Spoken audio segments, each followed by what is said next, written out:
Jacques Delors, un fervent défenseur de la construction européenne, considéré comme le père de l'euro et brièvement porteur d'espoir pour la gauche française lors de l'élection présidentielle de 1995, est décédé mercredi à l'âge de 98 ans.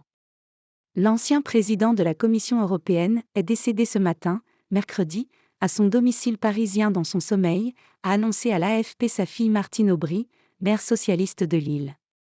Ancien ministre de l'économie sous François Mitterrand, 1981 à 1984, Jacques Delors avait douché les espoirs de la gauche en refusant de se présenter à l'élection présidentielle de 1995 alors qu'il était le grand favori des sondages. Depuis Bruxelles où il restera à la tête de la Commission de 1985 à 1995, il a joué les architectes pour façonner les contours de l'Europe contemporaine, mise en place du marché unique, signature des accords de Schengen, acte unique européen, lancement du programme Erasmus d'échange étudiant, réforme de la politique agricole commune, mise en chantier de l'union économique et monétaire qui aboutira à la création de l'euro. En mars 2020, il avait encore appelé les chefs d'État et de gouvernement de l'UE à plus de solidarité au moment où ces derniers s'écharpaient sur la réponse commune à apporter à la pandémie de Covid-19. Fin 1994, son renoncement spectaculaire à une candidature à l'élection présidentielle, annoncé après 6 mois de suspens en direct à la télévision devant 13 millions de téléspectateurs dans l'émission 7 sur 7 d'Anne Sinclair, avait stupéfait les Français. Je vais atteindre 70 ans, je travaille sans relâche depuis 50 ans et il est plus raisonnable, dans ces conditions, d'envisager un mode de vie plus équilibré entre la réflexion et l'action, avait-il déclaré, ses yeux bleus tombant face à la caméra. Je ne dis pas que j'ai eu raison.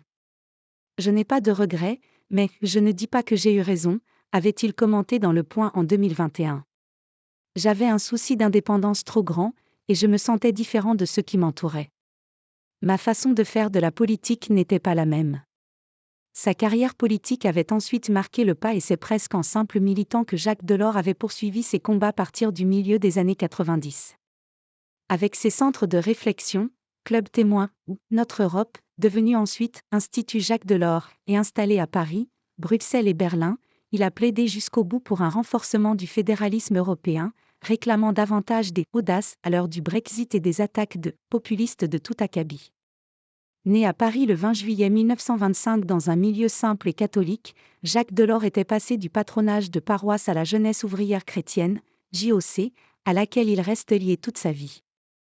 Il entre à la Banque de France, puis adhère à la Confédération française des travailleurs chrétiens, CFTC, et participe à la déconfessionnalisation du syndicat, qui donne naissance à la CFDT.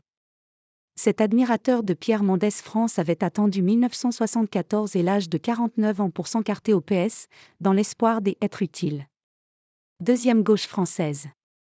Du gaullisme social avec Chaban-Delmas à l'union de la gauche, puis au social-réalisme aux côtés de François Mitterrand, Jacques Delors a tracé les contours d'une deuxième gauche française.